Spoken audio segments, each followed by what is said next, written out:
Saul Blinkoff is a film director, producer, animator, voice actor, motivational speaker, and the host of a weekly inspirational podcast called Life of Awesome. But today, we're fortunate to add another title, podcast guest. Saul, welcome to Saturday to Shabbos. Thank you so much, Jeff. So good to be here with you. Thanks for having me. We appreciate the time. We're super excited to hear your journey towards observance, and I want to take it right from the top. Just tell me where you were raised. Where were you born? I grew up in New York. The Five Towns, Long Island. I grew up in Woodmere. I went to Hewlett High School. And, when I grew up, I wasn't, I was conservative or conservadox, traditional. I wasn't Shomer Shabbos yet, but Shabbos definitely had a feel in our home.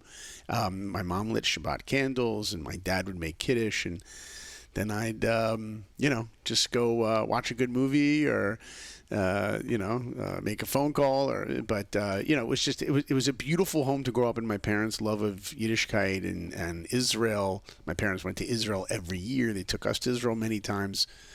But, growing up in New York, I really did live in a bubble. I mean, those of you listening, when you're living in Long Island, you think the whole world is kind of like that. And when I eventually left New York and went to school in Ohio, it was really a different world for me. So, I grew up in New York. Have you ever seen a New Yorker's map of the United States? Oh, right. It's got New York, Los Angeles, and in the middle is just corn. That's all right. The way across. That's basically how I saw the world. It's exactly it, Jeff. So tell me, as a kid, you had some of these customs going on in your home. Which ones were you connecting with or understanding or enjoying? Which ones did you really like as a kid? As far as Jewishly, yeah? Yeah. Well, I remember, my music was a big deal. My mom is a retired chazanit, a cantor. She was a cantor in Philadelphia, one of the first female cantors in Philadelphia. And my grandfather was a cantor also in the conservative world. And Jewish music was really a big deal for me. I'll tell you what really got me started. There were two moments I remember. One was the night before my bar mitzvah. I remember my grandmother, my bubby, my late grandmother, she said to me the night before, she says, "Are you nervous?" And I said, "Yeah." And she goes, "Don't worry. If you make a mistake, nobody's going to know." And I remember pointing up to Shemayim, to the heavens, and saying, "But won't he know?" So for whatever reason, I always had an awareness of God. I always had an awareness. I never went through is God real or not? I always had an awareness as a young child that he was out there. And that was something that always, kind of guided me.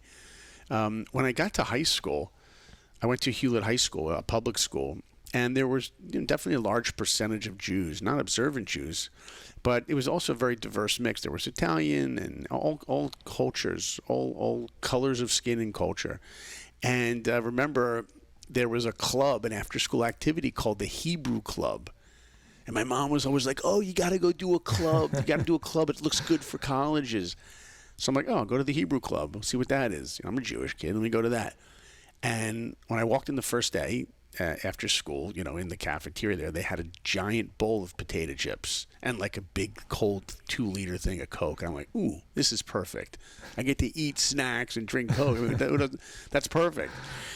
And there were two people running it who went to the modern Orthodox school nearby, or actually, I think they were in Queens College, now that I think about it. And me not knowing, it was actually kind of a Kiruv thing. It was an outreach thing. And one of the guys there saw that I loved Jewish music, and he gave me a cassette. And some of you listening have no idea what that is. That's what we used to play music on in the, as my kids call it, the olden days. And on the cassette, there was one side was Schlock Rock, Lenny Solomon. If some of you remember, now you know how old we are because that's dated. And he had some incredible music. And there were some English songs on there, a parody song, but there was also a song about getting ready for Shabbos and Jewish pride. And just this beautiful album. Actually, the album's called Emunah. And you should check out that album. It's an incredible album. Beautiful song on there about a shtibel and beautiful about a community. And on the other side, get ready, drum roll, was the Miami Boys Choir. And it had the old Miami Boys Choir music from the 90s. And let me tell you, that cassette I played a gajillion times. And when I eventually went away to college, on Friday nights, I knew it was Shabbat, but I wasn't keeping Shabbat. But I used to play that tape, and the music really, really had an impact on me. And eventually, I bought lots of Miami Boys Choir albums throughout the years, and a lot of their music definitely had played a role in makariving me, in bringing me closer to living a Torah life. So that was really in the beginning.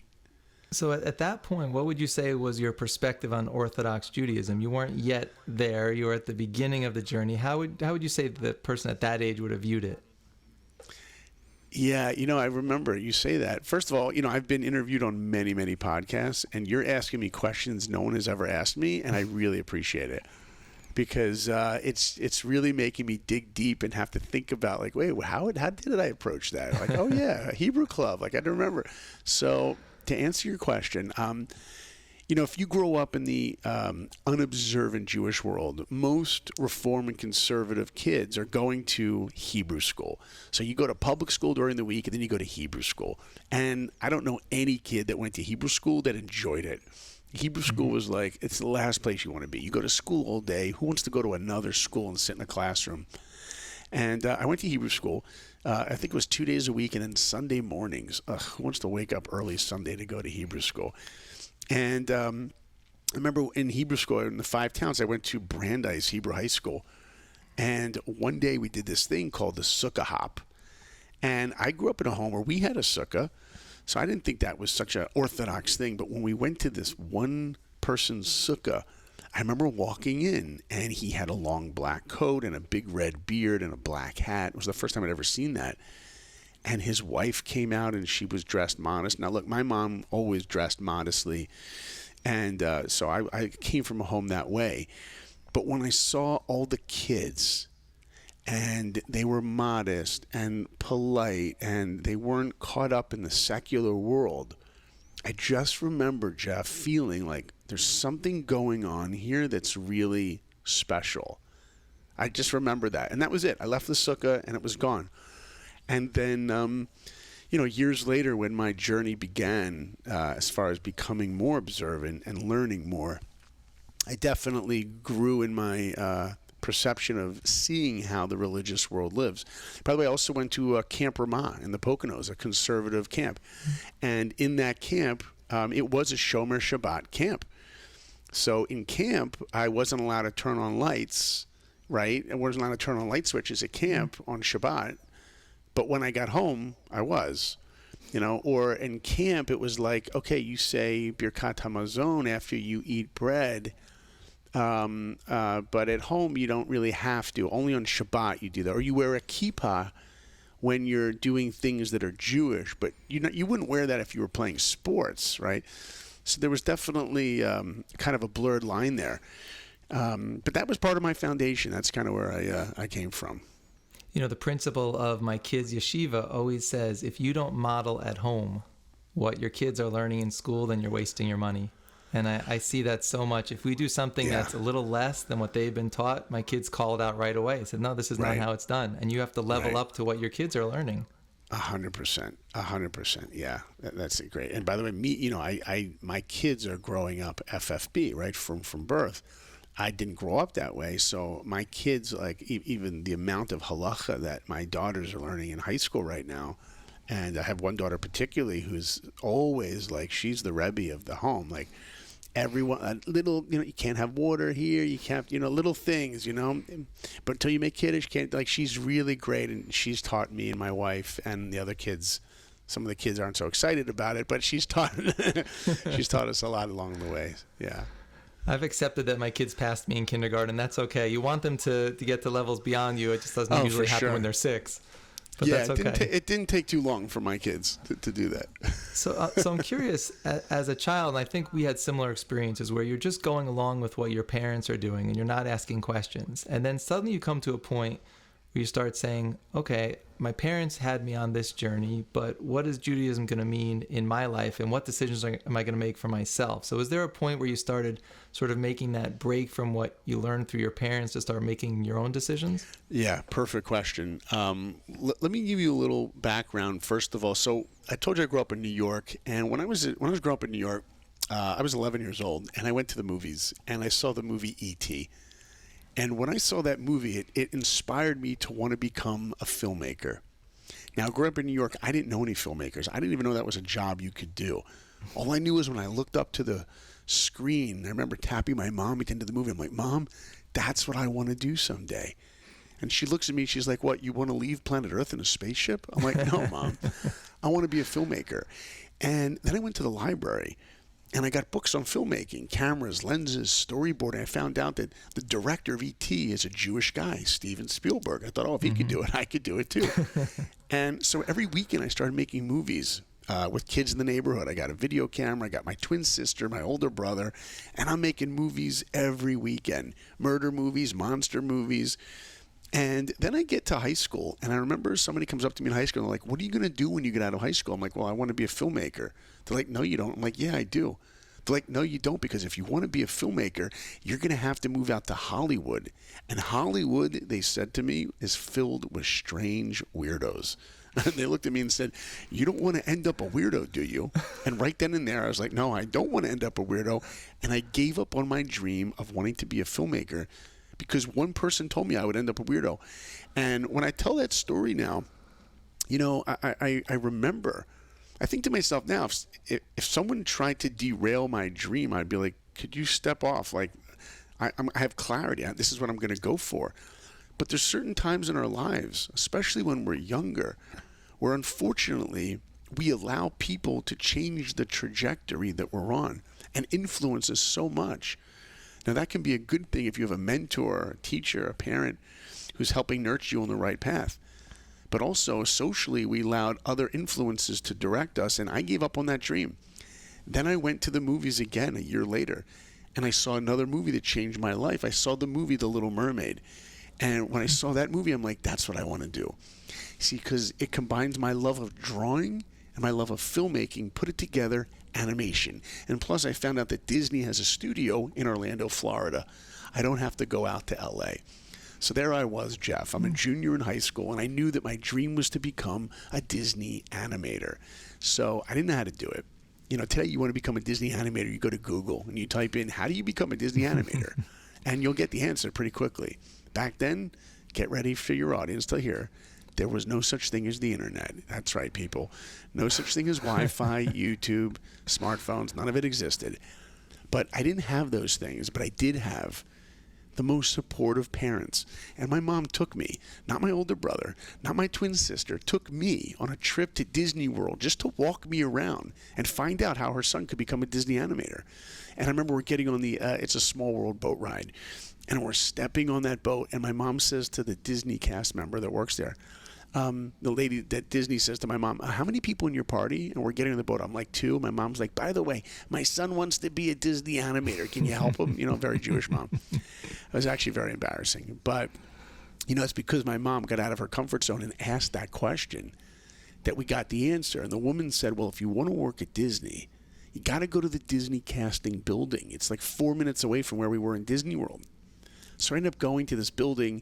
Eventually I have an interview, and they tell me, look, we don't hire Disney animators. We hire people that work the rides, that work in the parks, the Disney parks. But if you want to work at Disney in animation, you're going to need this. And the woman takes out a piece of paper. And I'm telling you, Jeff, that piece of paper was the most valuable piece of paper I ever held in my hands. Other than my wedding ketubah, of course, in case my wife is listening. Yeah. Whew. And that piece of paper she handed me was a list of 8 schools, 8 art schools that Disney recruits their artists from. She says, if you want to be a Disney animator, you need to go to one of these art schools. So my mom took me on a trip to each of these art schools to see which would be a good fit for me. And I get to one school, Columbus, Ohio, called the Columbus College of Art and Design. And I'm telling you, Jeff, like the artwork on the walls there was 100 times better than anything I could ever do. And I remember I felt intimidated, I'm like, why would I want to go to a school where I would be the worst one at the school? And I'm telling you, if I chose that school, I would have been one of the worst artists there because the students' work was incredible. I remember the guy touring me around. He's showing me the artwork on the walls, and it was so amazing. And I said to him, wow, your seniors are so talented. He says, Saul, every piece of artwork that you see on the walls was done by our freshman class. They were only a year or two older than me, and they were 100 times better than me. And even though I felt intimidated, I remember thinking, you know what? If I go to a school like this, then I'll become a better artist. And I chose the school. And thank God they chose me. First day I get into the school, yeah. It's just fascinating how your mom in particular was just helping you on this journey and just so supportive and trying to open doors any way she could for you. That's really just such a beautiful story about your mom.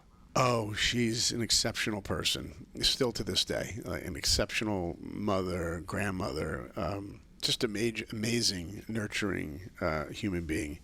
I owe 99.999% of who I am to her. Incredible. And just always nurturing me throughout my life, many different ways, and nurturing my kids beautifully. And so I go to this school. And I remember walking in the first day, and I walk into this one guy's room, and he's got Mickey Mouse slippers.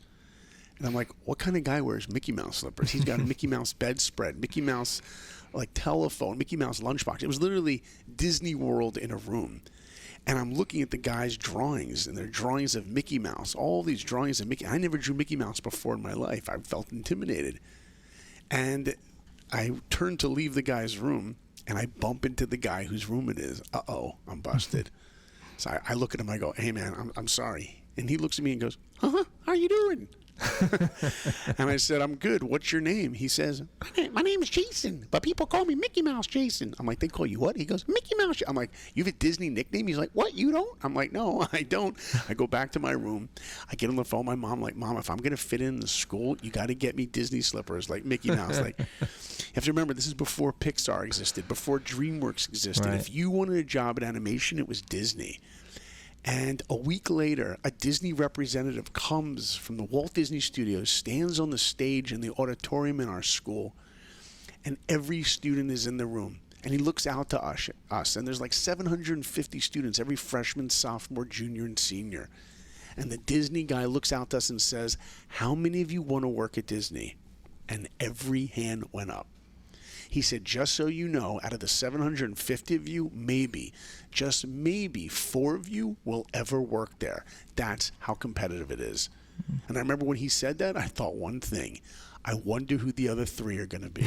That's confident. Because I say to my kids, like, you know, in life, you either believe in yourself that you can accomplish something, like deep down, or you don't. And at that point, Jeff, in my life, you know, whether it was the support of my parents or my art teachers, my friends, I believed in myself.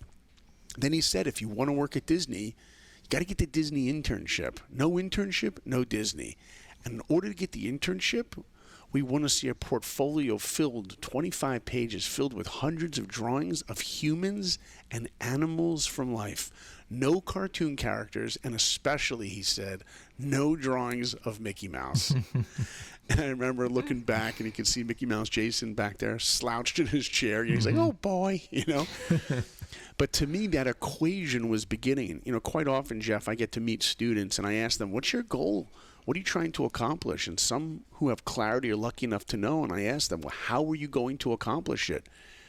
And so often I get this look like, I don't know how to accomplish it. You know, if you don't know how to accomplish something, it's not going to happen. You go to a great restaurant, you taste a great dessert, you want to make it at home, you can do it if you have the recipe. Well, in my head, that recipe was Saul plus go to this school plus get a portfolio, 25 pages filled with figure drawing and anatomy drawings of animals and humans will equal my dream. So I go through this crazy story, Jeff, where sophomore year I get my best drawings together. I sent them into Disney and I got rejected. I didn't even care. I was just a sophomore. I wanted to go through the process. Junior year, I get my portfolio together, and my best friend, Andy, he's like the best artist in the school. The guy's amazing. He gets his drawings together. I get mine together. We send them into Disney, and we wait. And a couple weeks later, I get a call, and it's Andy on the phone. And he tells me that he got the internship. I'm like, oh my gosh, that's incredible. Wow. Congratulations. It was amazing. He's like, but you didn't hear? I'm like, no. But they could be trying to call me right now. I got to hang up. I remember hanging up the phone because we didn't have call waiting back then. See, olden days. So anyway, I eventually call up the head of Disney myself. And, you know, I always think to myself, like, who does that? Well, I did. Because as I constantly remind myself and my kids, when there's something you want in your life, you will do anything to get it. And I call the head of Disney and I find out that I did not get in and I was rejected. And that was one of the most difficult times of my life because my best friend got in and I didn't. And I felt like a real loser. I mean, I felt like a loser and I gave up on the entire dream because reality set in. You know, reality is each one of us has an angel, a shoulder angel and a shoulder devil on our shoulder, you know? The Yetzer Tov and the Yetzer Hara, right? That Yetzer Tov telling us that we can be great and do great things and change the world. Then there's that shoulder devil, the Yetzer Hara, is telling us, you know what, you can't do anything. You're just a body. You have no soul. You can't connect with the infinite. You can't change the world. And there's that battle going through in our minds every day. And as soon as we think we have some confidence in one area, the Yetzer Hara, that shoulder devil's going to come and try to bring us down more. And I remember reality set in, and I was like, you know what? I can't do that. It's not going to happen for me. And then a buddy calls me up and says, Saul, I got tickets to go see a movie. You want to go? I'm like, I'm not in the mood. He's like, but they're free. I'm like, oh, okay, then I'll go. So I went to the movies, and sometimes you see a movie, and it's the right movie for the right time in your life. And I saw this movie, and it's a true story about a guy who's 5 feet tall. He's not athletic, and he wants to play football at one of the greatest universities in the world at the time, Notre Dame. And he gets rejected and rejected and rejected. And some of you listening know the name of the movie. You're probably screaming it to your radios right now or your iPhones. The movie is called Rudy. And it's a very inspirational, great family movie. Totally kosher movie. You should watch it with your families. Wonderful story. And, you know, if you look at the movie poster for the movie Rudy, it says, when people tell you dreams don't come true, tell them about Rudy.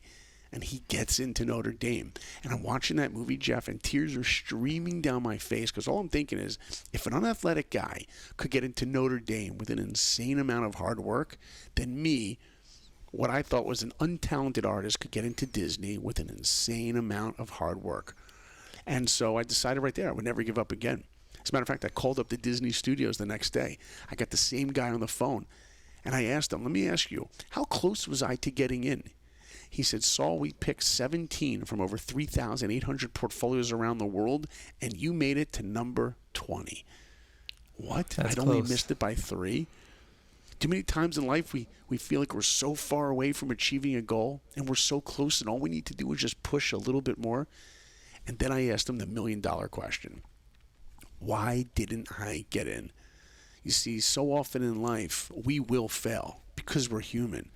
But what we do in those moments, how do we figure out the answer key to growing and to look at our weakness and come up with the clarity that I want to turn that weakness into my strength?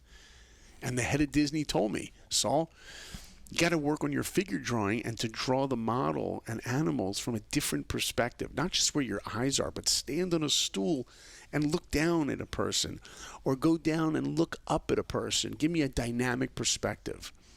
Answer key. That's what I needed to know. So I went to the zoo and I drew elephants. I remember the freezing cold. And I drew people everywhere, bus stops, and I got my portfolio together.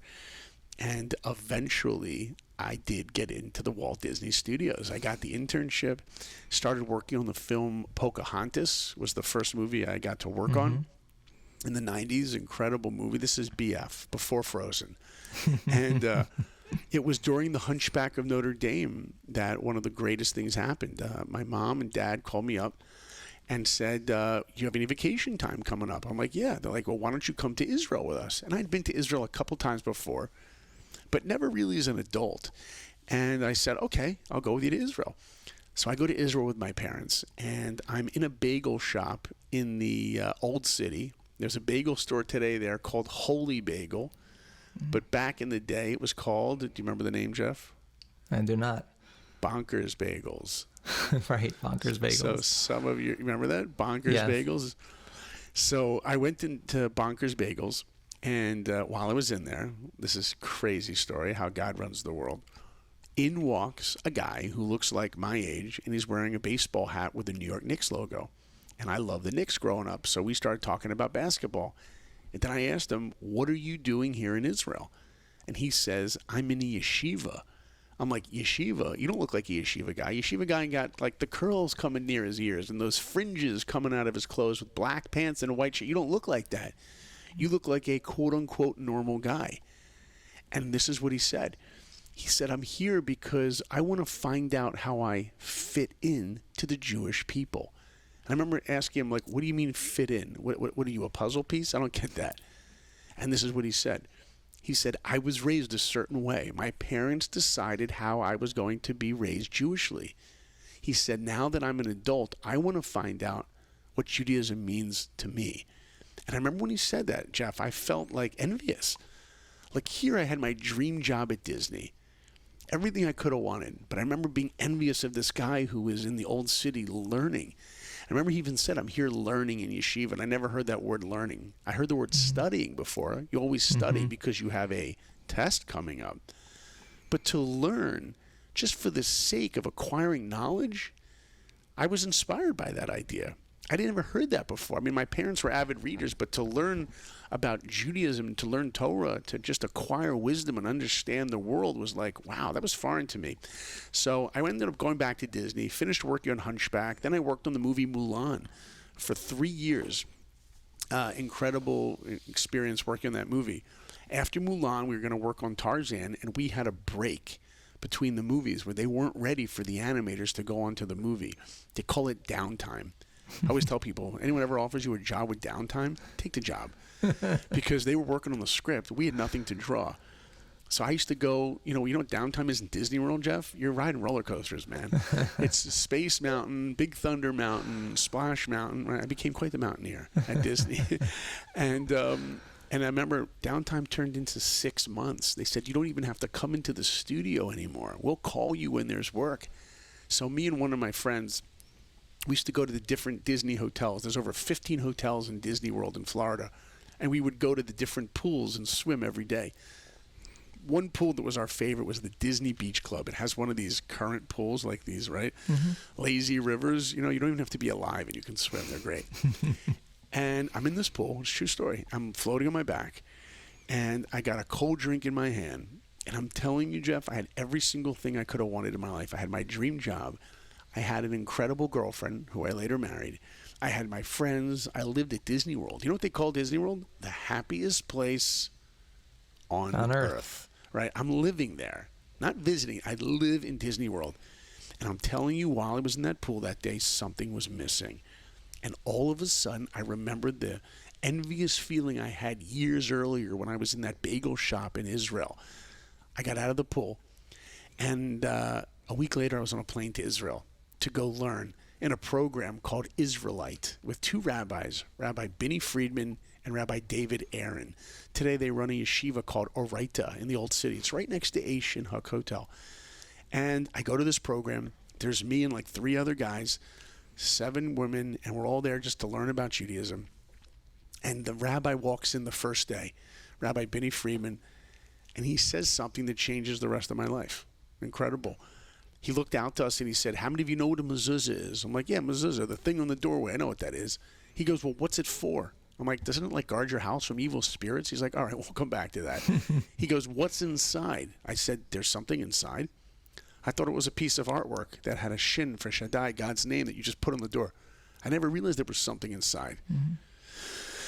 He says, inside is a parchment. It's a cloth. And written on there is the Shema. It comes from the Torah itself. And this is what he said. He says, I want you to imagine that the Torah is written on there is the Shema. Shema Yisrael, Hashem Elokeinu, Hashem Echad. And he says that comes from the Torah itself. And he goes, I want you to imagine for a moment, what if it's true that the Torah is really written by the creator of the world? What if that's true?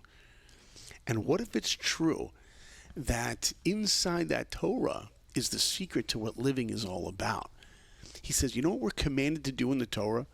We're commanded to take the Torah, which is a love letter from God to humanity. That's what it really is. It's a love letter from God to humanity. And Torah is known as Torat Chaim, or if you're Ashkenaz, Torah's Chaim. And what does it mean? Tools for living. That the Torah itself is the instruction manual for living. I had no idea about this growing up. I never heard anything like that. I thought the Torah was just a bunch of stories, and it is stories, but it's so much more. It's applications for our life. And that blew me away. And he said, we're commanded in the Torah to take part of the Torah and put it on our doorway. That's what a mezuzah is. And then he looked at us and he said, what's a doorway? If we get a letter and the return address says the creator of the world, what if we get that letter in the mail? We'd be like, okay, who's playing a joke on me? But what if you opened up that letter and that letter starts floating and it's glowing? You'd be like, honey, mom, dad, I got the letter from God. Like, what would you do with it? Well, the first thing you would do is you would take a selfie with that. You put that on your Instagram, right? You'd get like a gajillion likes in about a minute. You'd have the God letter. You'd put it under a glass jar with a red laser security system, and you'd be famous. Here's what you wouldn't do. You wouldn't be like, where I'm putting this letter from the creator of the world? Perfect spot in our home, honey. Doorway. It doesn't make sense unless you go deeper. And this is what the rabbi said. He looked at us and he said, you know what a doorway is? A doorway is a place of transition. We're going from our home out into the world. We pass through a doorway. And a mezuzah, he said, is not a thing that we put on our doorway. It's an opportunity to ask myself a question. I'm going out into the world. For what purpose? What am I trying to accomplish? What am I trying to do with my life? I'm going out into the world. What kind of a world do I want to create? What am I living for? We come into our homes and wipe off our feet. There's that mezuzah. I should stop for a moment before I come into my home and ask myself a question. I'm going into my home. What kind of a home do I want to create? What are the values I want to have in my home? Why do I need a partner to help me create a home? I never knew there was such meaning in a mezuzah before. And from then on, I was inspired to continue to start learning. And, I was in classes for that week. It was a 10-day program, classes about meaning and life and purpose. Think about all the classes I'd taken in my life, art classes, history, English, mathematics. Never was I in a class with the title like, what is the purpose of life? I was inspired. And I remember maybe like 3 or 4 days into the trip, I was walking down Ben Yehuda Street with a couple of my friends. And we were on our way to a bar. I think it was called Mike's Place. I think it's still there. And we were going to go there and, meet people and socialize. And as I'm walking down Ben Yehuda Street, I see this little cafe table. And there's these 2 ultra-religious guys there learning. And, they had the Streimels. The whole thing, right? And I said to my buddies, I'm like, guys, look what those guys are doing. Look over there. They're like, yeah, they look funny, don't they? Look what they're wearing. I'm like, no, look what they're doing. They're like, what? I'm like, they're learning Torah. We should go over there and learn with them. My friends looked at me like I was crazy. They're like, you know what, Blinkoff? You can go do that. We're going to go to Mike's Place and go meet girls. I didn't care. I went over to these 2 guys, and I stood in front of their table. I'll never forget it. And I looked down to them. I said, are you learning Torah? They had the Talmud open. I'd never seen a Gemara before in my life. I couldn't even believe what I was looking at. And they said, yes. And I said, can I learn with you? And they gave me a look like I was crazier than my friends did.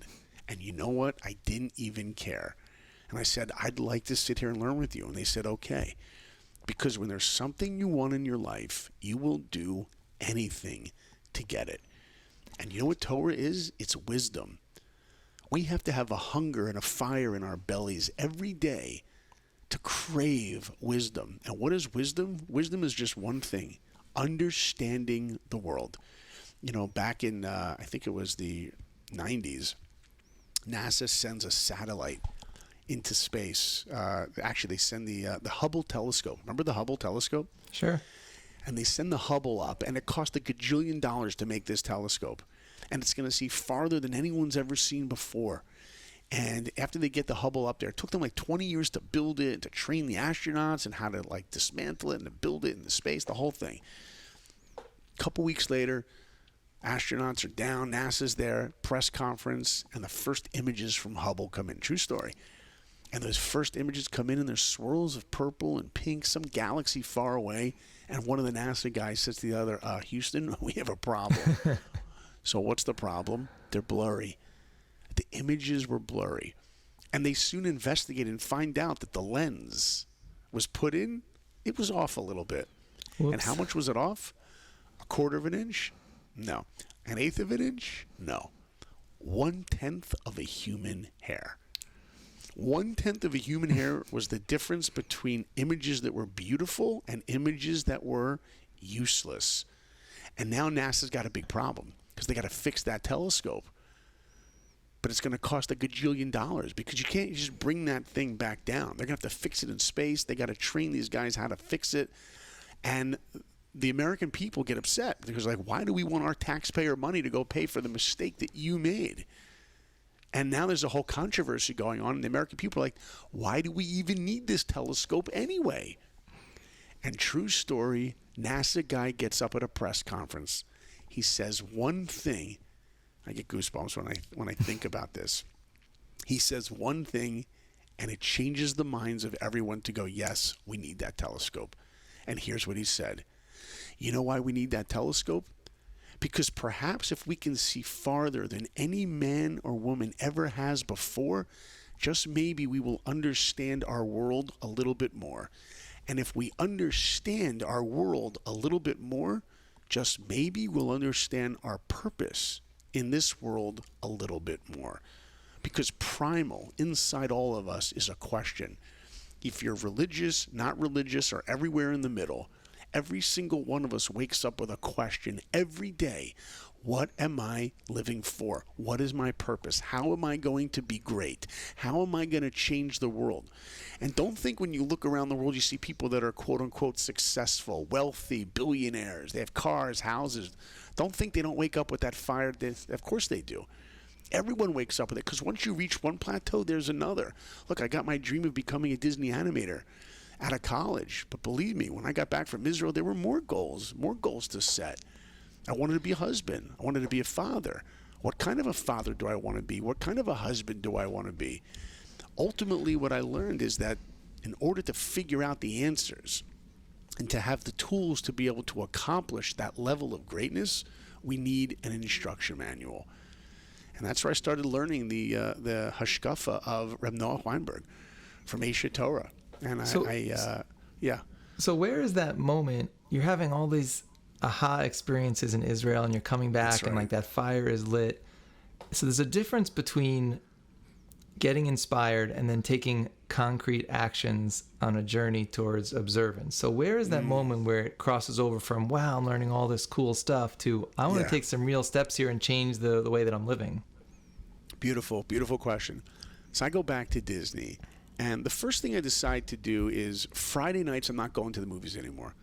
I'm going to stay home and I'm going to start reading that book that everyone's talking about. So I got myself my first stone chumash, okay? I bought myself the Torah.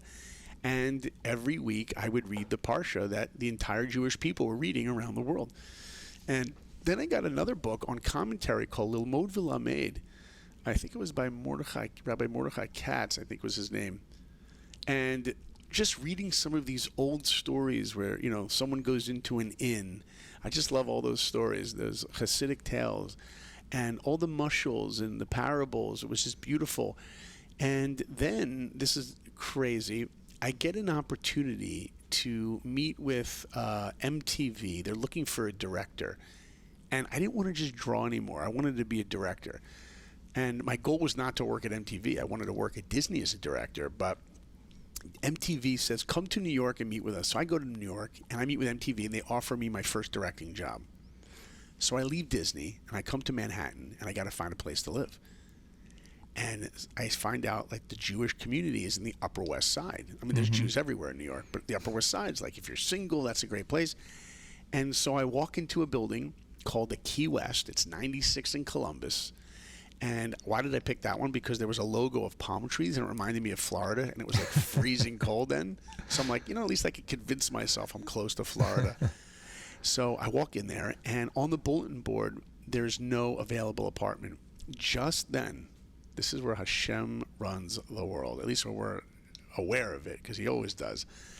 Some guy puts a card on the wall. He's looking for a roommate. And I said to him, you got to take that card down. He's like, why? I go, because I'm your roommate. He goes, well, not so fast. He goes, are you Shomer Shabbos? And I'm like, well, what do you mean? He's like, well, turning on lights and all these things. I'm like, oh, like what I did at Camp Ramah growing up. I'm not really Shomer Shabbos. He's like, oh, then we're looking for a Shomer Shabbos roommate. I said, oh, then I'll be Shomer Shabbos. He goes, really? And I said, yeah, I'll do it. So it was a moment, I didn't have a lot of time to make the decision, but it was the moment where it's like I knew after my experience in Israel, I knew that there was something to Torah. Look, I told you before, Jeff, when I grew up, I believed in God. I always believed that God was real. But when I left Israel, the thing that was new for me is that Torah is min hashamayim, that Torah itself is written by the creator of the world. And once you realize that for yourself, not just because your parents tell you, but when you dig deep and you figure it out for yourself, it changes the way you approach Torah. And I always knew that there was something to Shomer Shabbos, but I never had the courage to go, I'm going all in, until I was forced to. I needed this apartment quickly.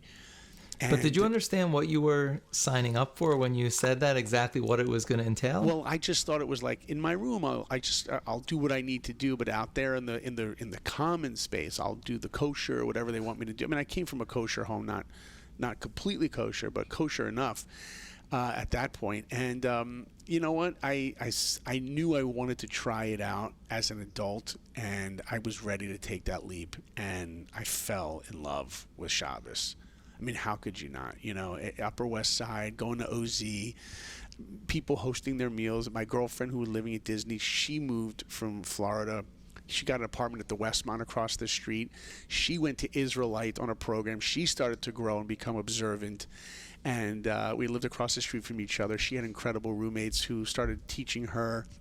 I still remember walking home from MTV, taking the subway from MTV and going home, shower quick, and walking out into the street on my way to OZ and seeing her Shabbos candles in the window. I'll never forget that feeling. And ultimately, we got married and moved to LA.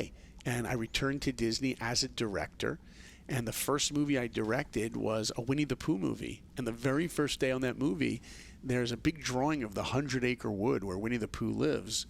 And I, as the director, have to sign the drawing to approve it so it can go to the color department to get painted. And I look at it, and Winnie the Pooh's house, he lives in a tree, and I'm like, everything looks good. Everyone leaves the room, I sign it, and I think to myself, wait, Disney artists sign things, they hide things in the movies. Don't tell me that's true. Oh, yeah. Some of it is. Some of it is, some of it's not. So I'm like, well, I have to be part of that Disney legacy. So I sharpen the pencil, I go over to Winnie the Pooh's house, and next to his doorway, I drew in a mezuzah. Oh, that's awesome. I hid a mezuzah, so now he's not Winnie the Pooh. He's Winnie the Jew. True story. That's beautiful. And then the next movie I directed was Kronk's New Groove, the sequel to Emperor's New Groove. I'm reading the script. It says Kronk gets married. I'm like, this is great. I'll give him a chuppah. So I got my wedding album, the chuppah, the calla lily flowers that my wife likes. And when you watch the movie, there's a moment where Kronk steps on the glass. Mazel tov. It's in the movie. And, look, Jeff, people ask me a lot. They're like, so how do you live in Hollywood and balance living an observant Jewish life? And to me, it's the easiest answer. It's, how could you not? I live in a town where people are working hard for that little gold statue. There's nothing more freeing than to wake up every day knowing that I'm not going for the gold statue, that I'm trying to use my abilities, talent, passion, whatever word you like, to put Jewish values, Torah values into the work that I do. And, that's why I've stayed in kids television for the most part, preschool, because preschool, the shows that I've worked on and the movies I've worked on has been in line with what I would say is Torah values. There have been projects I've I've been asked to look at where I didn't think they were in line with Torah values. I've definitely had my tests along the way of certain projects. Don't think just because it's for kids, because a studio says it's for kids, that you want your kids watching it. You have to be really careful, obviously, what we put in front of our children, because it can't just be to entertain them. We have to realize that, we're still educating them through the media that we show them. So I take that very seriously. But today I live in a beautiful Jewish community in LA, the Pico Robertson area, and my wife and I host many, many people for Shabbos over the years. Of course, in the last year we haven't hosted. We just started hosting again. And I got to tell you, Jeff, you asked before about when those light switches go off. I got to tell you about one more, and that's when my wife and I got married, and we moved out to LA. So remember, I was being Shomer Shabbos in the Upper West Side. But where my outlook, my hashkafa really took a change is when I walked into Esha Torah. And it was between Mincha Mariv, afternoon and evening service, and all the guys were there, and they were learning. And I tapped this one guy, true story. And I said, excuse me. And he turns behind him. He looks at me like he doesn't want to be bothered. But, I tapped him anyway. And I go, excuse me, what are you doing? And he says, learning, and turns back around. I tap him again. He looks back at me. He goes, yeah? And I go, what are you learning? He says, Torah, and looks back again. I tap him a third time. I said, so teach me Torah. And he started teaching me. And Friday night at his home, we opened up Pirkei Avos and started going through the Mishnahs of Pirkei Avos. And then it led to a book, a sefer, that changed the rest of my life. A book written by Rabbi Moshe Chaim Lutzato, known as the Ramchal, if you know him. Mm-hmm. And the book is the Mesilat Yesharim, the Path of the Just. And he opened this up and started teaching me from this sefer. And it blew me away. And we went through the entire sefer over 5.5 years. Every Friday night at his home, like I'd leave my wife and kids, it's late at night, and I go to his home. He lives down the block from me, and we get Coca-Cola in a glass bottle and chocolate chip cookies that his wife would make, and the Mesilat Yesharim, and we would learn together till 1, 2, sometimes 3 in the morning, going really slow over every line. And there was really one line that stands out I'd love to share with your listeners. It's really the first line of the sefer, not the introduction, but the sefer itself, where he says, Yesod HaChasidus v'shorish ha'avoda ha'tamima. He says the foundation of what life is sheyizbarer v'yisames, to clarify and make true. He's basically saying the foundation of life is to get clarity. Clarity. You think about the most valuable thing we have in our lives. We think maybe it's money or it's health. Judaism says, no, it's clarity. Because you could be very wealthy and healthy and walk through life aimlessly. But to have clarity, to know what life is about, the Mesilat Yesharim says to clarify, sheyisbarer v'yisames, not just to have clarity, but to make it real, to live it, to make it part of us. Many of us know the power of saying the words Shema. Shema Yisrael, Hashem Elokeinu, Hashem Echad. But at the end of that sentence, there's really a sentence in itself. Hashem Echad, God is one. Yeah, we say it. When I was a kid, I said it. Shema Yisrael, Hashem Elokeinu, Hashem Echad, God is one. But do I really believe it? Do I really believe that God is one, that He runs the world? That's the test I'm going to have every day of my life, which is why I'm supposed to say it 2 times a day. Because it's not to learn something new, it's to make it real today. Because once I think I have it right today, there's going to be a test. And Hashem's like, yeah, you think I run the world? How about now? Now you think I run the world? How about now? Now you think I run the world? And then the Ramchal continues, and with this I'll end this part of the Ramchal. He says, the foundation of life is to clarify and make real. Ma chavoso be'olamo. What is a person responsible for in this world? And that was the sentence that changed the rest of my life, because I never looked at life as responsibility. I looked at my art, my drawing as, this is what I do I'm passionate about, or this is what I do because I love it. But Judaism says, don't wake up every day and think, what can I do to make me happy? Because there's something so much more valuable than living a life that's happy. That's going for a life of meaning. And meaning comes from one thing. waking up and saying, how can I take responsibility for the world? Not how can I take from the world, how can I give to the world? How can I serve humanity? And that's what the Ramchal says in this incredible book. He says the foundation of our life is to first figure out, clarify, what are you responsible for? And then he tells us the purpose of life. The next, like two or couple sentences later, he says, Shaha'adam lo nivra. A man wasn't created, Ella, except for one thing. Boom. That means there's one purpose to life. And here it is. Sha'adam lo nivra ella, except for lihisaneg al Hashem, to take pleasure in the creator of the world. Life is a gift. Every moment of our lives is a gift. God is trying to give us good. He wants us to revel in that closeness with him. And he gave humanity the greatest gift he could have given anything, Torah itself, because Torah is him. And if we have devekis and cling to Torah and cling to Hashem, then we get something beautiful. The greatest life imaginable, and a life of awesome. There you go. Way to tie that in. I'm so curious how you talk to your kids about this. You mentioned that, like my kids, they're FFBs, but that's not how you were raised. Right. How do you impart these lessons on them when you came to this later in life and they're kind of getting it right from the get-go? Yeah, I mean, look, my kids, they've heard Daddy. I travel. I've had many opportunities to travel the world and speak and share my story and give classes.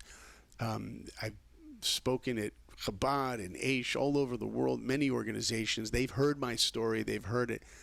And what's so beautiful is when my kids take pride into their own lives to make an impact in the lives of others. Look, just doing kiruv, doing outreach, inviting people to our home who aren't so observant. Like, my kids have been raised in a home where they know Shabbos is the time we open up our home and we invite people in who aren't observant, and we share. And we share not just our food, but we share Torah. And they get to see what a Torah family looks like. And, look, I also think that a person who's growing has to be vulnerable. You got to be honest, and so people can relate to you. As a storyteller, someone who's made his living making films and being a filmmaker, I've understood from stories that we love stories when we can relate to the main character. When we can see that flaw in the protagonist, then we go, oh, wait, you know what, that story, it's not about that person. It's about me. I feel like that. And I found that when I'm sharing messages of Torah and Jewish values, I find being vulnerable and talking about my own struggles is one of the most effective ways to make an impact and to hopefully empower other people. So it's been wonderful. Look, I also have an incredible wife who has supported me throughout my life in my own personal growth and growing as I've tried to support her. And it really is the greatest legacy that I have now is our children and trying to create this home in our community that is, God willing, a home where people can come and see a family that's trying to grow.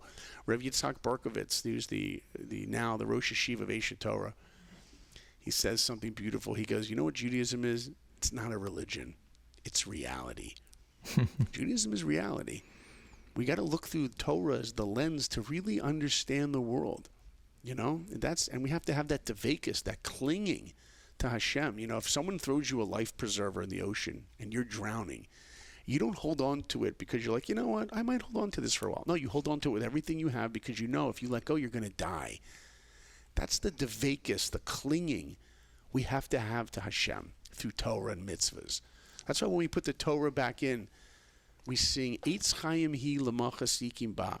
The Torah is a tree of life for those that choose to grab on. So I urge all of your listeners, whether you're religious or secular or anywhere in between, each one of us every day has to get that clarity that I want to get better. I want to grow. I want to become the best version of myself. And in order to do that, I need the instruction manual for living, Torah's Chaim. And when we do that, we have, like I said earlier, a life of awesome, which is why I named my podcast Life of Awesome, because it has the word awe in there. To stand and look at the world in awe, it's like, what could be better? Saul, I have one more question for you, and then we're going to close with what we like to call our lightning round. So the last question I wanted to ask you is, given like where you are in the journey and this amazing experience that you've been having, what is on the horizon for you in the next 2-3 years? What do you want to see happen from a Jewish standpoint for you, your family? What are you looking to accomplish? Yeah. Well, like I mentioned, I have this podcast that I just started in January called Life of Awesome. And while it's not a Jewish podcast, because I wanted it to be something that the mainstream world could access, it's my way of sharing Torah values with the world. You know, if it comes off too Jewish, people will be like, too Jewish, I can't, especially the Jews out there. They don't even want to hear it, you know. It's too Jewish. Don't give me guilt. But if I can present these ideas in a way that's more palatable, and some of the guests that I bring on, I just interviewed George Foreman, the heavyweight champion of the world. He also made the Foreman Grill.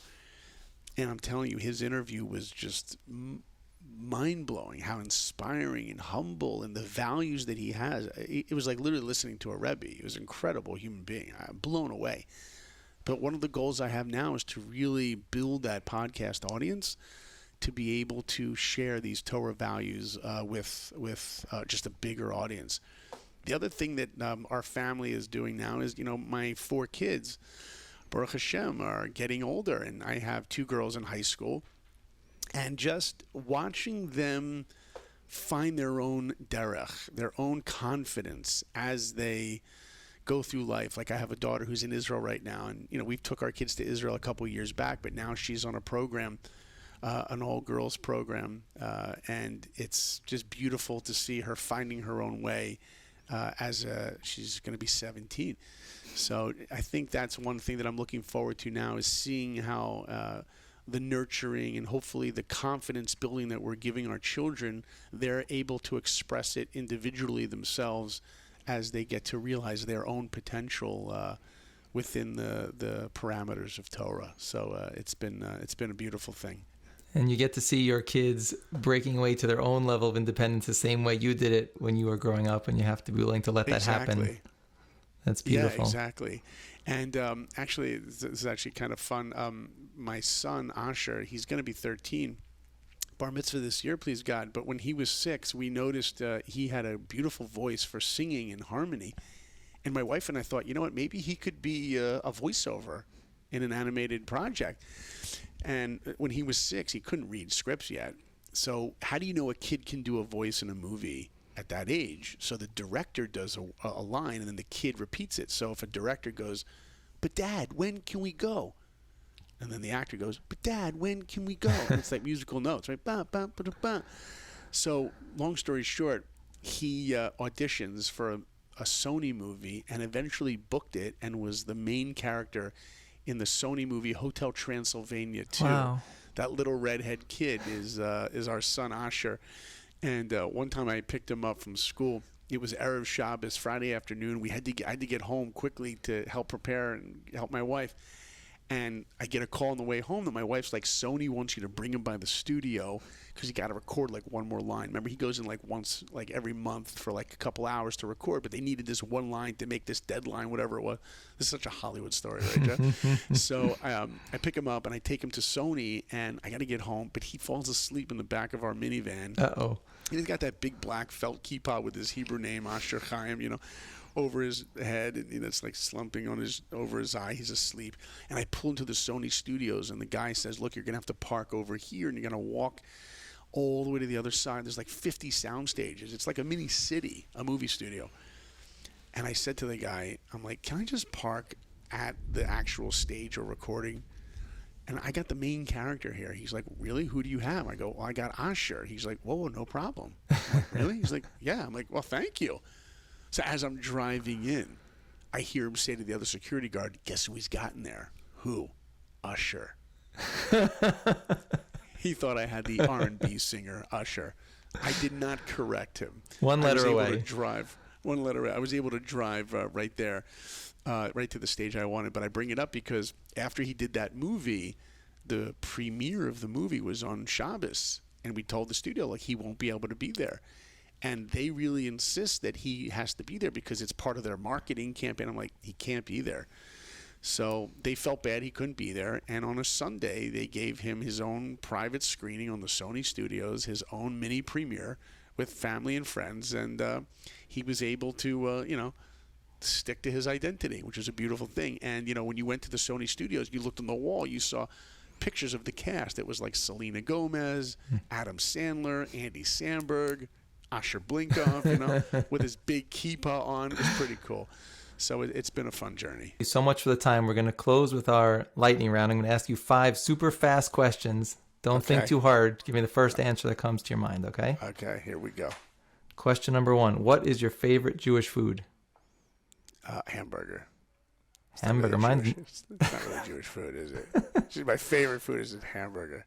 Okay, Jewish food. Hold on. Schmaltz herring. My schmaltz herring on Shabbos. Boom. That's a little more Jewish than your first answer, so thank you. That's right. I also love chopped liver. I love chopped liver, but let's keep going. Lightning round. Good accent. Round. That's a good lead into the second question. What is your favorite Hebrew or Yiddish word or expression? Easy. My license plate. Geschmack. That's your license plate? Yeah, that's my license plate. I love it. That made your answer easy. Yeah. All right, third question. What's your favorite Jewish holiday? Favorite Jewish holiday, Yom Kippur. Easy. Yeah, why? Get to start over. Fresh start. It's the greatest gift God ever gave humanity is Yom Kippur. He's like, I know you made mistakes. Start over.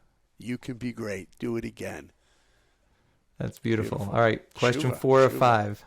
What is your favorite mitzvah? Oh, toivel. I love toiveling.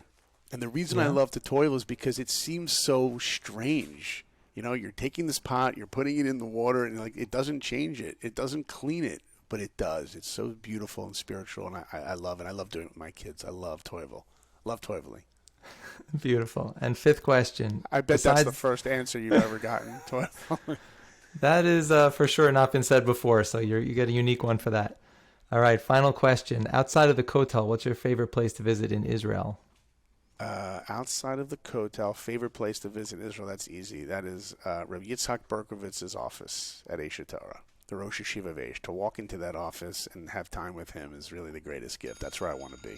Oops, sorry about that. Hold on. Did you hear that? Let me finish. That's the bell that our time is up. There you go. The greatest place I could be outside of the Kotel is Rabbi Yitzhak Berkovitz's office. When I get to sit and learn and schmooze with him, it's the most incredible place to be. Wonderful. Thank you so much for the time, Saul. It's been a pleasure having you on, and all the best with your podcast. Thank you, Jeff, so much. Thanks, and to all your listeners. You can check me out on Instagram, check out the podcast, and if you're ever in LA, look me up for Shabbos. We'd love to host you. Beautiful. Thank you so much, Saul.